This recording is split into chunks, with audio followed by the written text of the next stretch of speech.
terrific guest tonight. Dylan Gomi is the Senior Director of Digital Strategy and Talent at Barry's, which, Dylan can tell us, but I think it's got over 70 locations throughout the United States and abroad as well. She focuses at Barry's on driving strategy and management of digital talent operations. Her mission is to inspire and empower people to unlock their own potential in a way that's personalized and fun. Her work and workouts have been featured in the Wall Street Journal, the New York Times, Business Insider, Pop Sugar, and Pure Wow. She recently competed on America Ninja Warrior, and I hope we have some questions about that. In addition to teaching classes at Barry's and Flywheel and other experiences, including leading strategic initiatives at CrossFit and Equinox, she has also worked in the foreign exchange and senior relationship management at Bank of America Merrill Lynch. And she's also led Harvard Business School's anti-racism task force. Dylan holds a BA from Yale and an MBA from Harvard Business School. She's a National Academy of Sports certified personal trainer, corrective exercise specialist, and a behavior change specialist. Naya Holt is a life coach who supports her clients in designing a life that fuels them and their bank accounts. She believes that when we take control of our energy and how it flows throughout the day, we become unstoppable. She is a life and business coach, inspiring individuals and organizations to live on purpose. Naya's name actually means purpose, and she's here to help you realign with what's most important in your life, your joy, your passion, your ease. She provides a range of services, including one-on-one and group coaching, inspiring workshops and lectures, team building experiences, and virtual event support. Naya holds 2 degrees from Yale, a BA in psychology and a master's in healthcare management. And with that intro, I think we're going to turn to Dylan. And Dylan, can you tell us a little bit about your career journey and some of the pivots you've made? Sure. So first and foremost, thank you so much for having me. And it's so nice to see so many of your faces here and taking the time out of your days to listen to how I pivoted. So when I graduated from Yale, I showed up bright-eyed on Wall Street and foreign exchange. Granted, I was a liberal arts major, so that was surprising to most people. But I loved it. I loved the storytelling that you got to do with currency. And it was so interesting that it wasn't just about how stocks moved. It's what Olympic event was on, and that might drive the way that current trade did, or what political event had happened. And I loved being able to tell that story and actually make it really easy for my clients to understand. Along the way, I realized I had also just moved to New York and told my parents, you're done. Like everything from here on out is all me. Granted, despite graduating from Yale, I realized I didn't know what taking all financial responsibility meant. Yale's incredible at teaching you just about everything except about balancing a checkbook, or what a credit score is, or what a guarantor is. So usually the way I deal with fear is just trying to learn as much as I can and a little bit of humor. And ultimately that manifested in me really starting to make financial literacy videos on my own. And eventually along the way, Bank of America actually brought that in-house. So between working in foreign exchange, I was also speaking around the country and making videos on financial literacy. And those 2 things lead to this really fun concept called burnout. So realizing I was working 80+ hours a week, this woman at work actually dragged me to one of these Flywheel or Barry's classes. And I was extremely reluctant. I like telling people I'm from the Midwest. When we ride bikes, they're outside and they move. So going to these spin classes was really strange. But I went and I walked out 45 minutes, also waving a towel around my head, also full of endorphins. And it literally changed my life. I started going to classes all the time. I actually understood for the first time like what fitness did. It made me more productive. It made me sleep. It made me eat better. And I discovered the secrets that I really wanted to give back to people, kind of like financial literacy. So counterintuitive to the idea of burnout, I actually wound up teaching 10 to 12 fitness classes on top of my full-time job and speaking around the country in financial literacy, as well as working with Steve on a lot of the stay initiatives at Yale. And it got to this point where I was staring at an Excel sheet and thinking about my classes that I was going to teach later. And I was like, I like thinking about one of these problems more than the other. And it's really about how do you scale the thing that I was giving 150 people in a class amongst the masses. So there's sometimes when I'm extremely impulsive. In this case, it was I signed up to take the GRE and I took it 3 weeks later and applied to HBS the week after that. And like I said in the chat, I absolutely sit on the Yale side. I wear a giant Y. I know where my allegiances are. I bleed blue. But I did go to Harvard Business School to get my MBA. And that was really just feeling like a fish in water. While I was there, I started a boot camp that people started going to. I kept teaching at Flywheel. And when it came to graduating, I knew that at one point I wanted to do something entrepreneurial on my own. I still didn't have the answer to that after HBS. So usually somewhere in between, I like telling people entrepreneurship is a way to go ahead and get experience in dabbling in entrepreneurship just in-house. So I went to a startup that was focused on real estate with the intention of trying to build out a wellness vertical. It's focused on co-working, and the chief of staff experience, I can't understate, was incredible. And even getting so much real estate experience was also incredible. But it was also what helped me to realize that I can't really be tangential to the fitness space. I really needed to be in it. And this was right around when COVID hit, like when I had that realization, and that was that burst in digital and that burst in people realizing that community needed to be scalable. And as magical as that in-person experience was, you also had to find ways for people to be able to connect online, especially around the racial reckonings that happened last summer.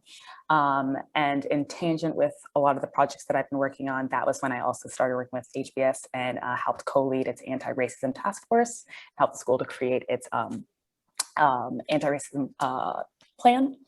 And then actually worked with CrossFit to also start building out its diversity, equity, and inclusion initiatives. But the piece that I miss in this story is that I was also teaching at Barry's. So I'd taken over 300 classes myself. I taught over 100 classes. And as they started thinking about the digital space, it was a very natural fit to say, like, I had this experience as a chief of staff and working cross-functionally. I love teaching. I love thinking about what the broader strategy is meant to be. And then this role more or less got created where I'm now Senior Director of Digital Talent and Strategy, and really looking forward to building the future of fitness with a company and a brand that I love. Wow. Wow. For those who don't know, maybe you could tell us a little bit about Barry's. Sure. So Barry's in its most traditional form is brick and mortar.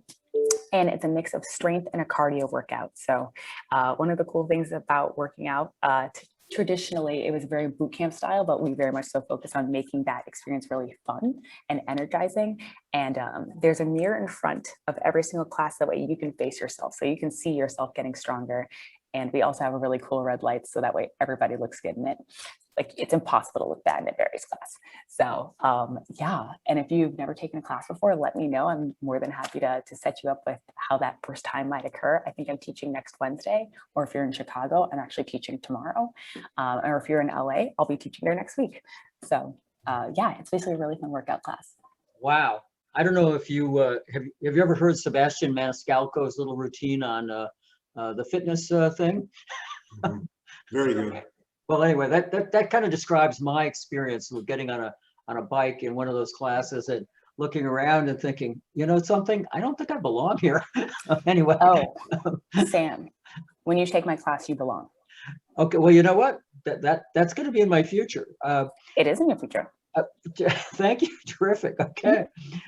So I'm going to jump to Naya, and let's hear Naya's story. And then there's a lot of, as we often find, because of the great work of our co-producers, Ben and Randy, there's a lot of commonalities here. Naya, tell us about yourself. Thanks again for having me. And I agree. I feel like we all need to take a class, one of Dylan's classes after this. Can be arranged. Yes. So hi again. Thanks for having me. It's only been 3 years since I've left Yale officially, and it feels like I've lived maybe about like 3 different lives. So I graduated in 2017 with my bachelor's in psychology after changing my major several times, as many Yaleys do. Thought that I was going to come in pre-med, took chemistry, passed it by the skin of my teeth, and decided that that is not the track that I wanted to pursue. Stumbled into psychology because I'd always loved people and like being with people and kind of thinking about how teams formed and just how organizations ran. So stumbled into that, but I'd always kind of been doing things in the health field. Everyone in my family is in healthcare. As a daughter of immigrants, it was either become a doctor, become a lawyer, become an engineer. Like, those are the stable careers that you should pursue. So because I had all this experience in healthcare, there was an opportunity when I was a junior to apply to do a master's in public health. So I ended up sticking around, but while I was at Yale, I realized that I'd always really loved building things, building businesses. I took a year off before I started my MPH to go back to the Bronx and launch a mindfulness program for high school students. And so when I came back to Yale, I ended up actually spending a lot more time at SOM taking business classes than I did at the School of Public Health, and ended up getting a master's in public health, but the focus was in healthcare management. So I was there as kind of like dabbling between these identities of like pursuing the path of health because that's what I'd been familiar with and that's what I'd known. And also trying to figure out where to fit in business and entrepreneurship. So while my coursework really reflected this love for business, I essentially had no work experience in the space. So Sci-City was just getting started around that time. And I was one of the student advisory board co-chairs at the time. So helping them think through new programs that they wanted to launch for students, new accelerator programs for students who were building businesses back in their home communities as I had done. And at the end of, well, yeah, I guess like around the fall of my final year doing my master's in public health, I had a big decision to make. Either take the consulting job that I had just gotten at this law firm where I would be building healthcare strategy, or stay at Sci-City and work as an innovation fellow and help them continue to build out their accelerator program. So I did what no one probably ever should do. It's like I accepted the consulting job. And then the spring came around, I ended up turning it down, working and deciding to go and work at Sci-City. And spent a year there, working one-on-one with student entrepreneurs, working with alumni, really thinking through how Sci-City was going to really make its mark on campus and beyond. And then the consulting firm came back midway through my year at Sci-City and said, "Hey, we're going to sweeten this deal for you. And you should come on over." As someone at that point who felt like I needed like real professional experience, like my mom was like, "Okay, like when are you going to leave Yale? Like when are you going to become like a real adult?" You know, and someone who had mountains of student loan debt, I felt the pressure to take the job offer because again, it was something I was more familiar with. The awesome thing about my job at Sci-City is that I was also like building my coaching practice while I was working there. But as maybe other entrepreneurs who are here know that like the first year of business is really tough, especially as you're juggling your day job and trying to build your clientele. So it was really hard. I was really thinking that, you know, like my results would come a lot faster. And, you know, by the end of the year, I'd have a stable business in place for me to like really launch into it full time. And that just wasn't the case at that point in time. So my one-year fellowship at Sci-City ended and I decided to go work for this health consulting company. And we did amazing work. Last year, we helped New York City develop their COVID strategy. I worked with North Carolina to redesign their Medicaid program. We did like really cutting edge healthcare reform. But the problem was that it really didn't speak to me. It really wasn't the work that my heart was in.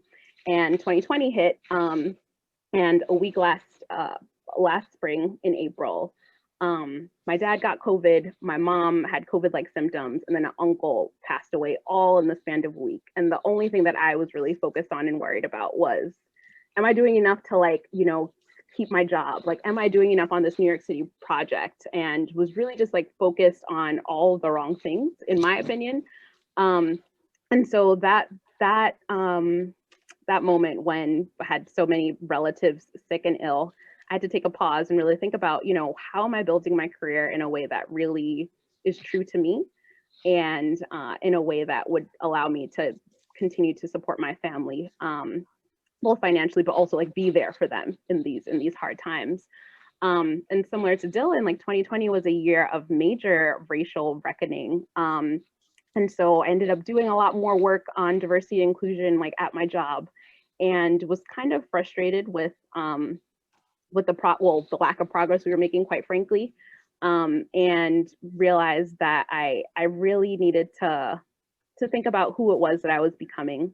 I looked at the ladder at my organization and realized that the leaders weren't super inspiring, and their lifestyles weren't lifestyles that I had envied. And, you know, I could stay there and do all the things to make my way up there. I mean, like as any Yale, like, you know, we have the skills and and the know-how to do so, but I realized that really wasn't what I wanted. And if I could do anything, like, why was I staying there? If that really wasn't what I wanted. So I took a leap of faith at the end of last year and really dove into building my coaching practice, continuing to support entrepreneurs and other people who have been navigating career transitions. I also have a contracted role with Korn Ferry, who does a lot of leadership development, working in their diversity and inclusion office, offering trainings and opportunities for professional development for African Americans in companies like Microsoft and Capital One. So it's like been a weird mix of like not having a full-time job, but like wearing both of these hats that really excite and inspire me, and to some degree being a student all over again of, you know, working to get my certification as a life coach, and continuing to hold space for people as they think through their careers and their lives and what it is that they really want, and giving them the courage and the space to make the plan to do something different. So that's me. Wow, that's exciting. That's great. So I want to open this up. Do we have Dylan?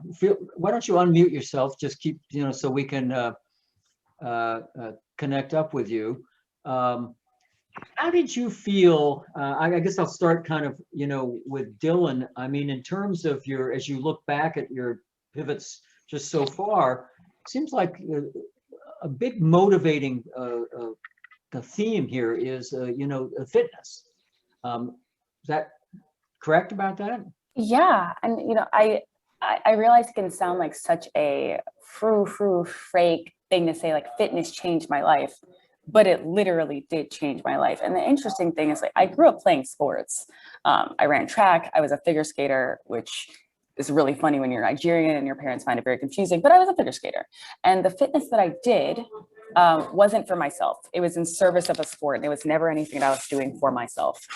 So it's just this miraculous thing that, you know, at the age of 23, 24, that I realized how important health and wellness was, not just because I felt physically stronger and I could open a jar of peanut butter by myself, but all of the other implications, like the ecosystem of being able to sleep better and ultimately being a more productive person, and how it impacted my time management, and how it was actually like in moments during class when those endorphins are rushing, that you're thinking, what am I doing with my life? And am I actually leading my life the right way? So it really and truly did kind of guide my next steps. And like another thing that people say that semi cliche is learning how to trust your gut, but fitness was also what helped me to understand that intuition of when I needed to make that next step. Like when I talk about knowing the day I was staring at an Excel sheet and I needed to move, it came with clarity after finishing a workout and sitting there and like having my brain thinking through that lens. So I think that's entirely fair to say that fitness has been the major driver of each step that I've made, whether it's specifically in the fitness space or not. Anaya, does that resonate with you? What resonates is knowing or just trusting what your body is telling you. So what happened for me last year was just like major anxiety, major just like bouts of depression, and really pausing to think like, well, where is this coming from? What's happening here? What needs to shift? And realizing that the shift that needed to happen was that my work wasn't serving me, and that the way like, or that and the way in which I was taking care of myself wasn't sustainable. You know, there were days I went without meals. There are days when I like was surviving on very little sleep. And so when I left consulting, I promised myself that I'd find work that feels good in my body. So I'm not an athlete. I was a drama kid. But I think being in tune with your body, and really listening to what it's saying is so important. You know, the headaches have gone away, like the rumbles in my stomach have gone away.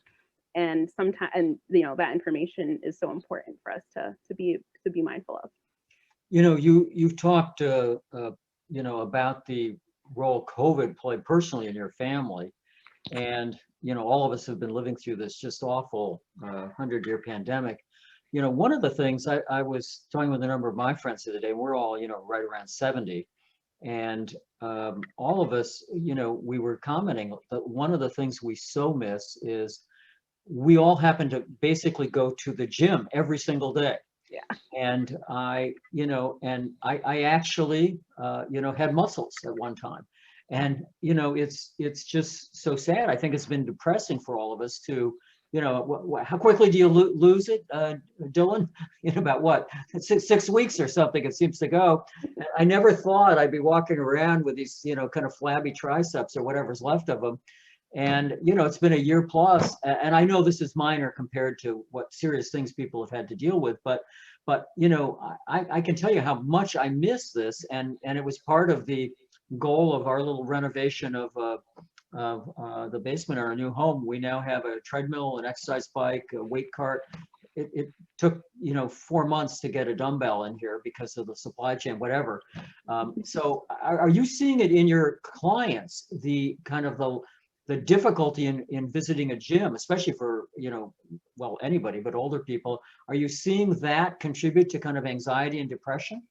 100%, because I mean, even when you think about the endorphin, like the actual benefit of physical fitness, there's also that community element too. Mhm. So I think a lot about, some of the classes that I teach, and how often it'd be the case that I'd finish a class and 30 minutes later, I'm still there just talking to people. And I know about their lives. I like to say a fitness instructor is also a new age hairdresser, because I know so much about the people that regularly come to my lives and to my class. This morning, I checked in with somebody who was taking their mom to like Sloan Kettering.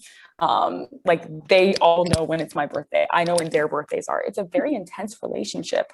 So the removal of that physical connection is also what I think led to some of that anxiety and the depression besides the workout itself. And digital is amazing. Like obviously it's my arena, it's the space that I love, but I particularly love it because what we do is very much a hybrid model. Like we still have clients that take at home with me, and then I'm going to see them at the Beverly Center next week.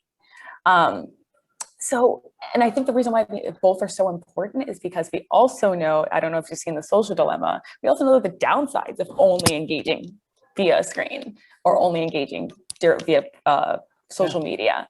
So to answer the question, yes. And it's driven by the fact that just as much as taking the class itself is the importance of being in the grind, having somebody next to you, cheering you on, feeling their motivation, watching their legs go faster. So maybe you go a little faster too. Yeah, I went to the gym for the first time last weekend because I got both my COVID vaccine shots. I love taking Zumba classes with my mom and my sister. And so the nicest thing about heading back to our classes was that all the ladies who are regulars at the Saturday morning Zumba classes were all there. And I didn't realize that was something that I'd missed, just like seeing the familiar faces, like moving together. It was weird working out with a mask, I will admit, but it was nice being in person again. So we've got a question from Griselda. Do you want to unmute Griselda and ask your question? Sure. Yeah, I've been kind of thinking about life coaching in general and going to one, and it's like a new concept to me, but it seems applicable, right? I'm trying to, things are going well, and yet, there's still, I mean, the pandemic probably has something to do with it, but trying to find happiness, right? Outside of the need for always a validation that I think as an overachiever I search for. So anyways, been curious about like, yeah, what, finding a life coach seems like a very personal decision, and how do you know, that, what to look for, and how does that differ from a therapist? Like, how do you know you need one versus the other? Yeah. So so in addition to my fitness practice, I still also have a life coaching practice as well. And in those conversations, that's exactly what we suss out. And I think one of the key differences that I talk through with clients is therapy is also very retrospective. It also is like kind of diving deep into these pain points into your history. And that's one type of vulnerability. And life coaching, at least with my clients, is very goal oriented. Like we're trying to get you somewhere, and we're making milestones along the way. We may dip into your past to kind of understand the context for why, but it's very forward thinking. So in terms of like, and at least my approach, and I'm very excited to hear Naya's thoughts as well, but it's one, determining which one of those you need more. It may be both, but maybe really understanding which one you need more of. There's somebody that I was really excited to connect and talk to, but we very quickly realized that therapy was the right route first, before we circled back and started talking about her career journey and what would really make her happy in the future. And then from there, it is kind of outlining those goals and then finding somebody that you're really comfortable with. Like I have clients that particularly come to me because I worked in finance and I'm a woman, so they think that I understand their journey, which I do, like thankfully. But it's kind of aligning what you're hoping to do and like really interrogating those first sessions to make sure that it's somebody that can cater to your needs in the way that you need to be catered to. Yeah, absolutely. Yeah. And yeah, the biggest distinction between therapy and coaching is that backwards looking focus that therapy often has, as Dylan mentioned. But then the other thing is, like, if there are recurring patterns that are related to a particular like mental health diagnosis, like that is best served by a therapist. If there are like issues of self-harm or those sorts of things, like that's best served by a therapist.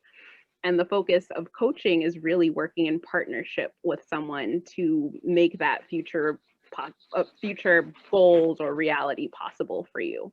I would say that the other big distinction is that folks often have a therapist for years, and the goal of working with a coach is that, you know, if it's done correctly, that you may only need a coach for maybe 3 to 6 months, because it really is empowering you to get really clear on the sorts of decisions that you need to make for yourself. It's not like consulting where, you know, recommendations are handed to you and you have to like run with it, right? It's really about empowering you to make the choices that are right for you.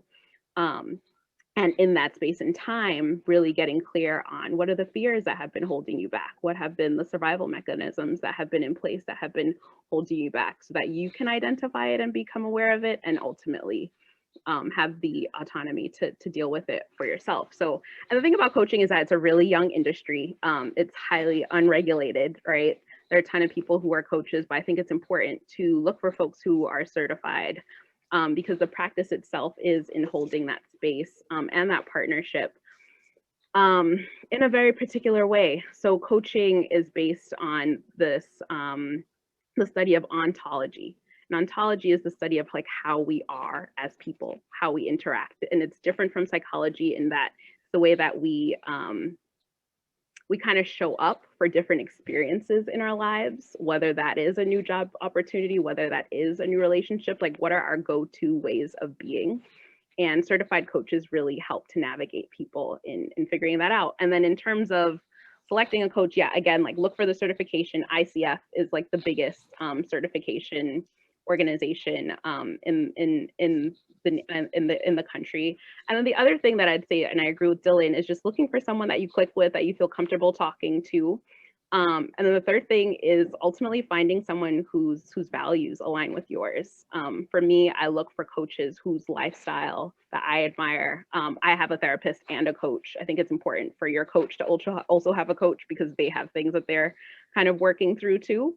And it's important to also like drink from the same pot that you're pouring into others. So I mean, and a lot of coaches also offer like complimentary sessions for you to kind of see what that relationship is like. Because at the end of the day, like the coaching relationship is in service of you and your needs. So you need someone who will both like make you feel comfortable, but also challenge you. Thanks, Griselda, by the way. Griselda, what is the focus of your work at the moment? So I work in medical communications. So I work for a small pharma company, working on clinical trial recruitment, and also their pipeline communications. Oh, okay, great. Cool. Angela Harris, you want to unmute and ask a question of our guests? Sure. Good evening, Fanaya and Dylan. I just wanted to say thank you for sharing, and just wanted to know if, you know, in these non-traditional roles that you both have, in charting new paths during these kind of changing and trying times, is there anything, you know, how has that been first? And if you had it to do over, is there anything that you would have done differently? So it's a lot easier to say in retrospect, but I think you see it in life, you see it in company turnovers. It's usually in chaos that there's also the most opportunity. Like that is when things shake. That is when you see innovation. You know, you think about 2008, some of like the most innovative companies that we know now were born out of the crisis. And I think we're seeing a very similar thing with the pandemic. And then for myself, both personally and professionally, that's been the case. Berries in particular, I would say 2 years ago, probably never would have thought about going this heavy in digital. Our brick and mortar studios do really well. Even in the midst of the pandemic, they do very, very well. But this was an incredible opportunity to realize that we can pivot and start working on something new while sustaining our existing business. So arguably my role wouldn't have happened without a little chaos. Granted, I'm not happy about the pandemic. I actually have a partner who's stuck in Hong Kong and has been stuck there for the last 7 months. It's fascinating. But even out of that, you also realize, hey, like our bond is actually stronger because we had to go through this trial and experience. So I think the one thing I do take stock of is really trying to trust and believe that when you're going through something, it usually is going to another point. Like there is something else along the journey. It is not always constantly being in the fire. It's actually to create something excellent, hopefully. And was there anything that I would have done differently?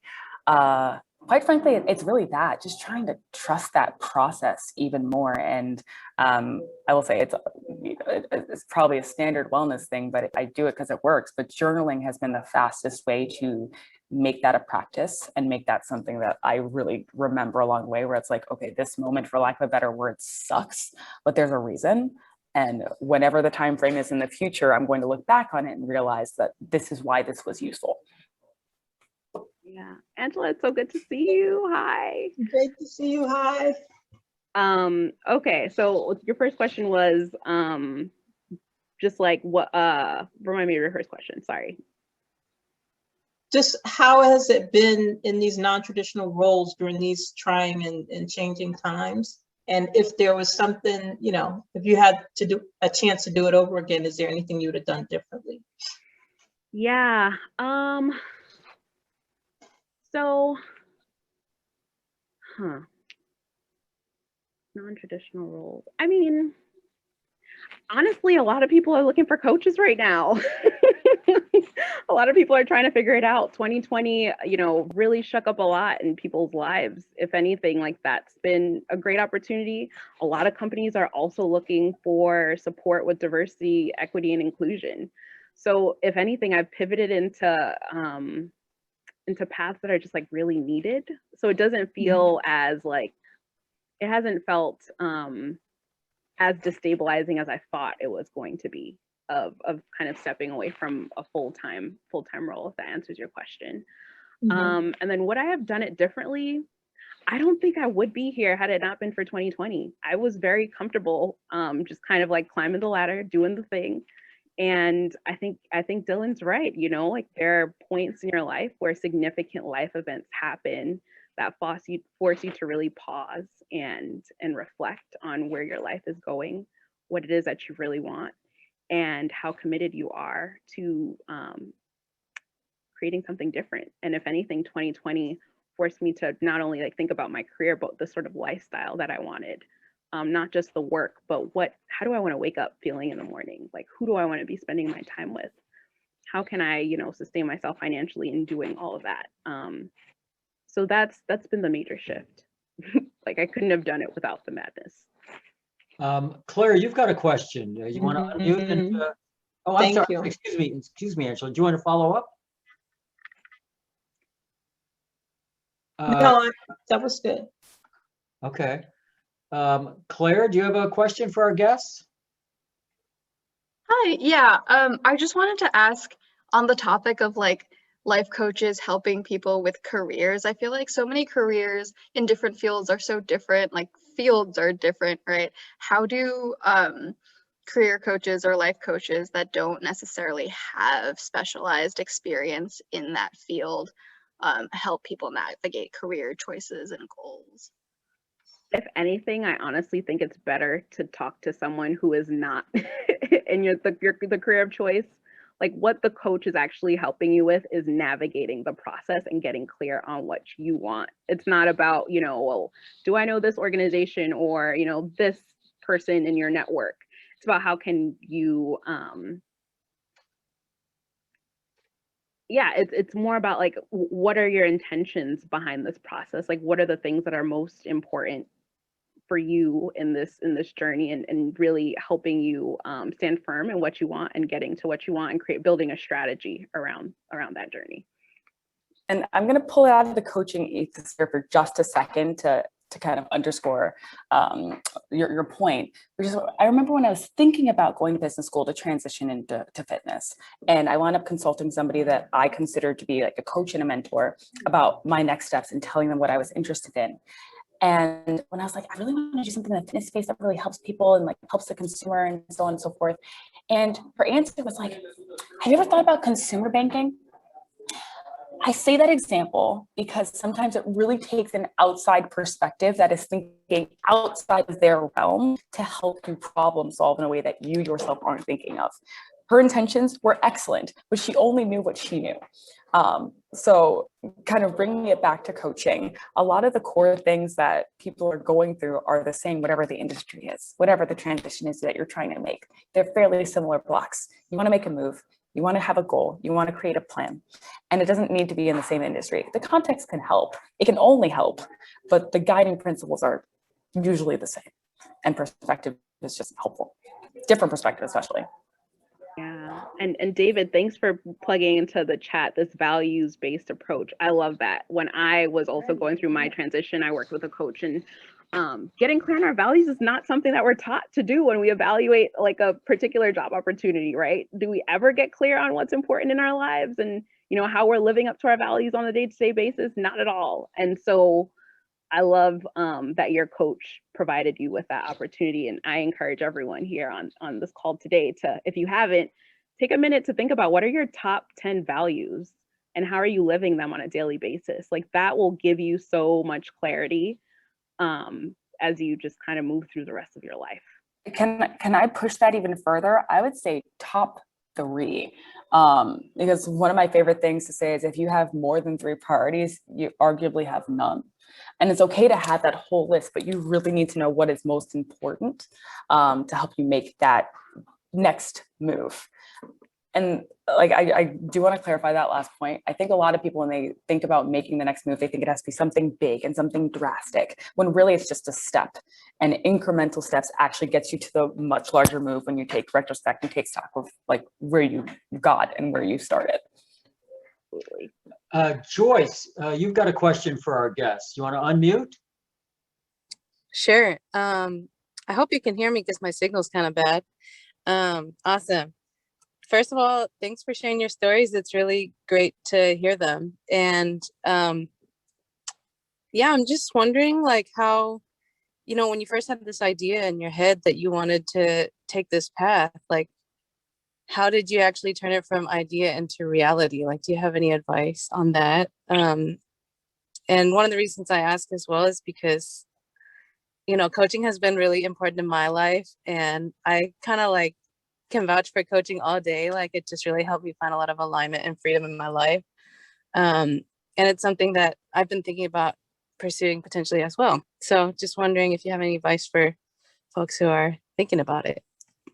I think that the underlying subtle narrative in everything I've ever done is when I was nervous about something or was even thinking about something, I hear like my very Nigerian mother's voice in the background, like, have you gone to school for it? Is there a certification for you? What can you learn about it? It's education.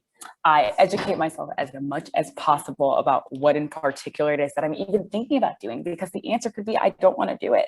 So I started reaching education, particularly I was closer to and interested in, which is behavioral change specializations.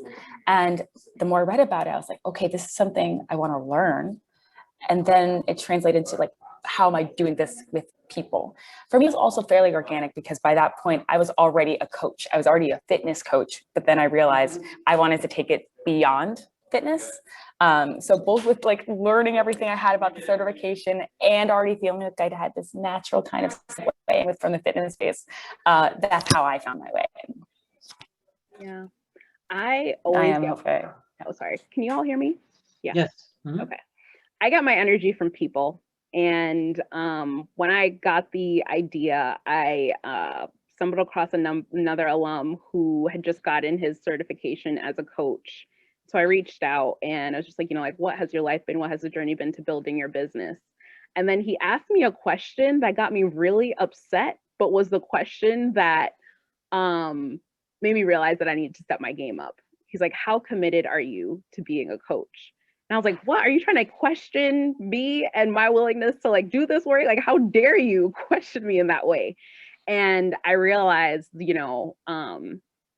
in order to, like, I had to have skin in the game if I was going to really build my business and build my practice. So it meant actually investing in myself. If I'm asking other people to invest in me, like, it's really important for me to similarly invest in my education, invest in a certification program. And I'm currently on that journey halfway through, which is super exciting. But I think it comes down to spending time with the people whose lives and careers intrigue and inspire you, hear from them about what their journey has been, what are the steps that they've taken, and deciding how committed you are to doing something similar or doing your own thing. Kimberly's got a question I'm sure a lot of us have wondered about. Kimberly, you want to unmute and ask? Yeah, thanks again to both of you for coming on and sharing your stories here. I really appreciate it. I wanted to ask about imposter syndrome, especially as a coach, if you ever feel it. I'm seeing head nods, it looks like yes. And if so, how do you overcome that? I think in the beginning, when I thought that I was supposed to really give people answers, I had imposter syndrome, but I realized that my work as a coach is really to hold the container for my clients. So that really helped me kind of step away from like, oh, am I asking the right question? Like, am I coming back with the right answer? It's just like really being present to what's happening with my client when they show up with me.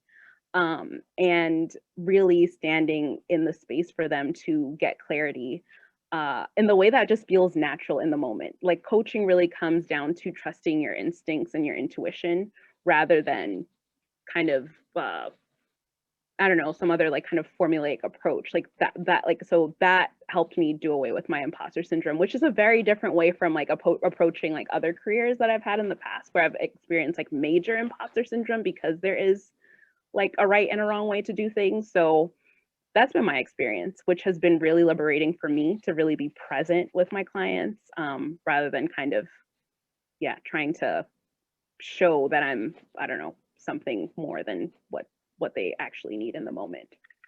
Yeah, I'd agree with that. Like, very much so in the beginning, it's like, who am I to be somebody's coach? And I think, again, to that point that I raised earlier, the way that I've always combated imposter syndrome is through education, where it's like, okay, like if there's anything that I want to do, I can always point to the fact that I did take the time to do this. I did take the time to make sure I'm an authority in that space.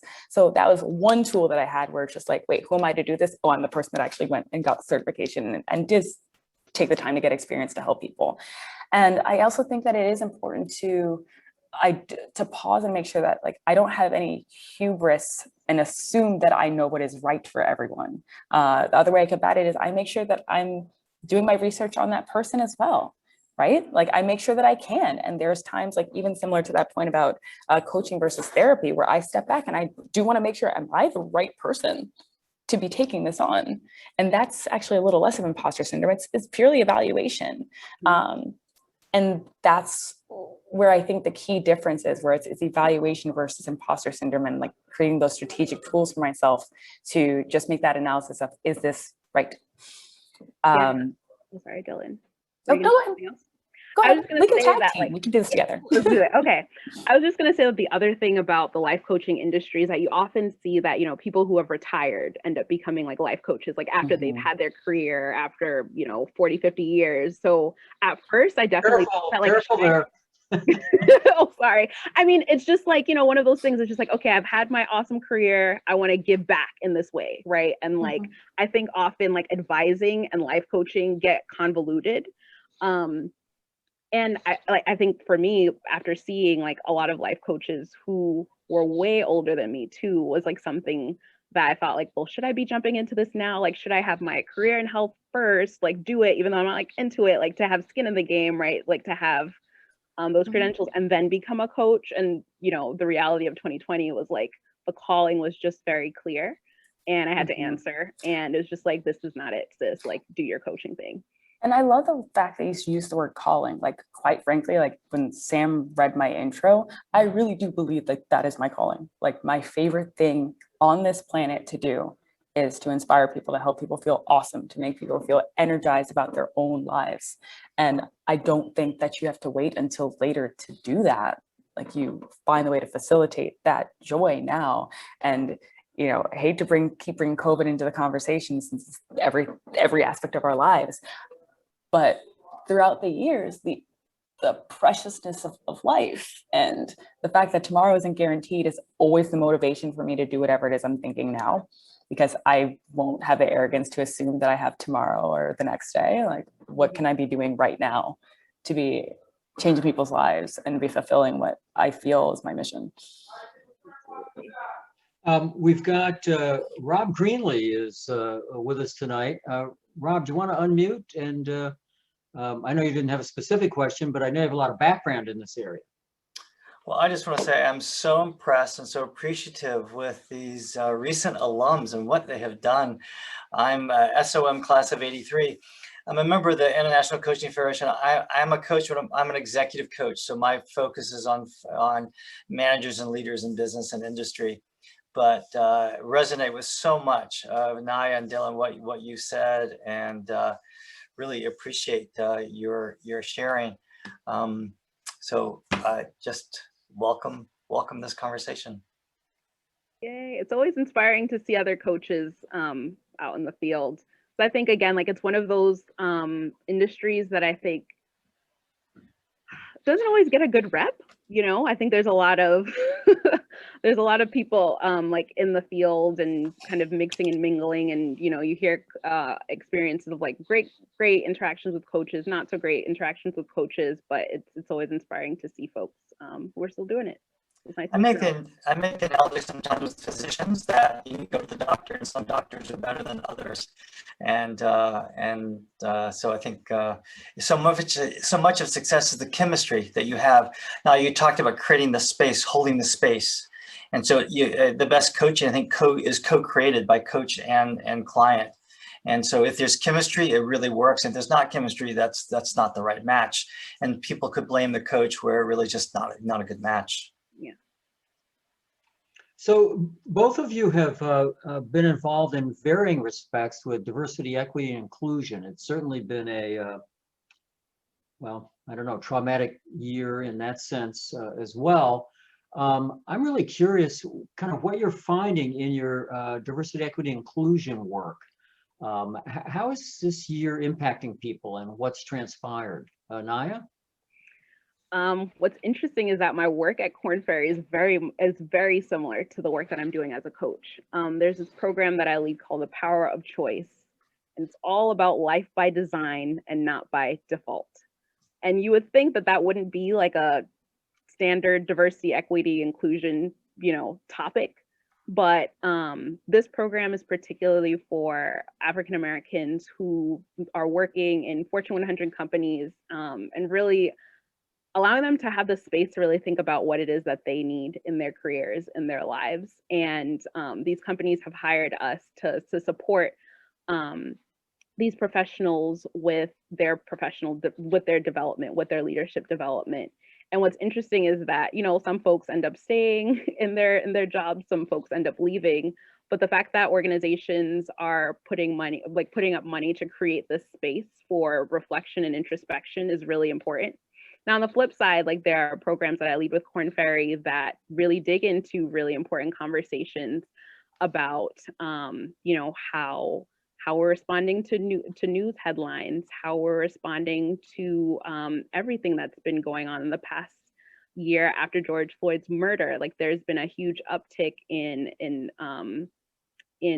requesting that content and that space for not only African American employees, but for everyone.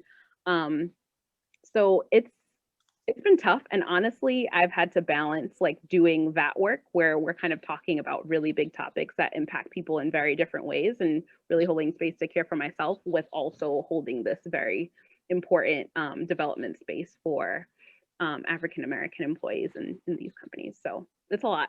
So I agree with a lot of what Naya said. So I'll try and offer some different perspective as well, which is this year has also been a huge realization of how different journeys have been, both on like the typical person level, the corporate level, brand level, and just like the ecosystem of how change is made with diversity, equity, and inclusion, and people's understanding of really what diversity, equity, and inclusion means. I think particularly in the fitness industry, what's interesting is inclusion means more than race. It means it's the workout inclusive. So somebody that typically can't run, is there something that they can do? Are there modifications in a class? If I'm teaching a class online, are there captions for somebody who can't hear or somebody that can't see? Are we size inclusive in what we offer and where? So like these are the types of conversations that we have that really, really open up the gamut of what inclusion is supposed to mean. And to Naya's point, at times it can be a burden, but there's also been times I've been really, really energized to also see how much momentum there is around expanding the work to be done. And there's also a lot of energy in terms of people wanting to be involved with the work to be done. I'll tell you a fairly entertaining story is that particularly at Barry's, that's a deeper commitment that we've made over the last year and established our actually first diversity, inclusion, and belonging department. And yesterday we had a well-attended event all about Bridgerton, The Bachelor, and Bravo, and had a deep discussion as a company about how race and gender dynamics showed up in entertainment, why it took so long to have the first bachelor of color after 25 years, realizing it's this reinforcing ecosystem of consumers making demands to advertisers, which ultimately change what's displayed on TV. And that part is where it's really energizing to like see that after almost a year that the momentum hasn't slowed down. I think where it does get difficult is what we talked about before, where change is very incremental. And pulling it back to kind of last week and thinking about George Floyd, there are a lot of people that breathe a sigh of relief and they're like, okay, finally, we have a verdict that might feel like justice to some. But you also have to realize that to many people, it's an anomaly and the work is just beginning. So I think in terms of the role that I'm playing in the fitness industry and beyond, I realize I'm actually at just the very beginning of the work, but I'm glad to be part of it. And I'm glad that that's tied into what I get to do on a day-to-day basis, both as an instructor and as somebody who works in corporate. Are you two energized at all by kind of the for lack of a better term, kind of the greater civic engagement of youth, of young people? Yeah.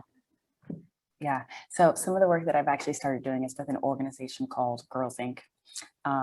And, you know, they're really focused on helping young women start thinking about how to be bold and smart at an early age. And one of the things I started doing is like teaching cute little 20-minute workouts to them to help them think about what wellness should mean a lot earlier, and hoping that they don't discover it at 24 like I did.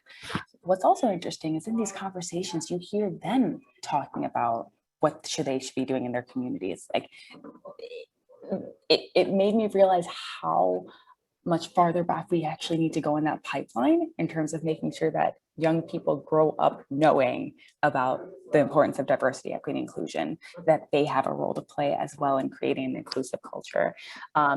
And what you see if you scroll through TikTok and Instagram is that they're willing to do it. They just need the exposure. Yeah. I don't have much to add except that, I think that my little cousins have gotten more engaged with just like watching the news on a more regular basis and having conversations with them about what's going on in the world, and just again holding the space for them to ask questions, to be angry, to be curious, to ask what happens next has been rewarding, because I think for the most part I would think that my cousins are just like not paying attention, but they are, and they're feeling and hearing everything that's happening just as we may be experiencing it as well. Well, we're almost at the end. This is your chance. Any last questions? I know Steve and Jeff, Ben, you are often very thoughtful, and anything. Sam, I had a couple of questions, but beforehand, thank you both for the energy and the insight. Really awesome stuff. We all learned so much. My two questions are kind of related. One is, even though most people on this show right now listening to you are not currently students at Yale, what one or two things do you wish you had done when you were on campus? And the second thing, which relates to it, is how do you feel connected to Yale now, other than being featured stars on this episode? I'm trying to figure out how truthful I can be in this answer, given that it's Very recorded. truthful would be helpful. Well, the one answer that actually makes sense, given that like I do ninja workouts, is I really do wish that I'd scaled more of the rooftops. I think I'd only gotten two. Literally, that was the first answer that popped into my head, where it's just like, boom. Never got onto the roof of SSS, and that is still a dream of mine, and it's not over. Yeah, I think it's doing events like this. It's staying connected to more alumni. I think particularly in later years, and it's interesting that the reason I'm doing this is because I got connected to Jeff through Steve. It's really getting to know more of the Yale family and realizing like how wonderful an experience I had and how connected I am with so many of my classmates, but that there's a whole ecosystem of Yaleys out there. So it's weird to phrase it as a regret because it's something that I'm implementing now, but it's like getting to know so many more alumni is one of the things that I was like, I wish I'd done that. So I'm doing it now. Yeah. Hi, everyone who wants to connect. Let's make friends. Naya? I think for me, I would have just changed my approach. I was so gung-ho about, okay, if I'm leaving Yale with like X amount of student loan debt, I need to have X kind of job. And like this, like I was just very strategic about my like Yale experience. And I almost wish I had a coach before I went to college to help me like get clear on my values, get clear on my joy, like all of these things that I'm now experiencing in my late 20s that, wow, I wish like at a place like Yale, I had that clarity to explore more deeply. Earlier this week, I was on another panel for Bulldog Days, and it was so great to talk to like newly admitted students, but that's when that thought about like my approach really became clear. So that's just one of the examples of the ways that I'm staying engaged. There's a course that's held at the CEID, and I teach a course on entrepreneurship every year, which is always fun to hear about like the students and the ventures that they're working on. But yeah, I guess like because of my work at Sci-City and, you know, through connections to people like Ben and Steve, it's always great to just share my story and hear from other stories from other alums and continue to participate in opportunities like this. Well, we are at the appointed hour. We try to stick to, you know, an hour show, not take too much of your time. Having just said that, I kind of have to ask, maybe Dylan in particular, but, you know, one of the interesting things I found is in the different fitness clubs I belong to is how there's a very different approach to kind of race. I feel, you know, there's a lot more intermingling. I guess part of it is you have this common really interest and passion for fitness. And I wonder if you see that in the different berries that you're dealing with, the different locations, bricks and mortar, I'm talking. So the question is like the different racial communities showing up in particular boutique fitness? Yeah, yeah. Quite simply, there's a few barriers to it. So part of it is an economical barrier. So if you think about taking a Barry's class in New York, in a typical brick and mortar studio, each of those classes are roughly $38 unless you buy a pack. So there is that economic barrier. And then there's also that sense of like, do you see the person, do you see yourself in that community? So for a very long time, I think I was the only Black female instructor at Barry's in the studios I was teaching at. You'd go on the Flywheel website in Boston when I was there at Harvard, and I was the only Black instructor that they had. So I think there's a lot of elements of, do you see yourself in that workout? And then there also is that economic disparity as well in terms of it being affordable. The nice thing, especially with my role, is a lot of the work that I will be doing is catered towards diversity, equity, and inclusion, as well as thinking about the philanthropic endeavors that we can do to make sure that more people can access us at different price points.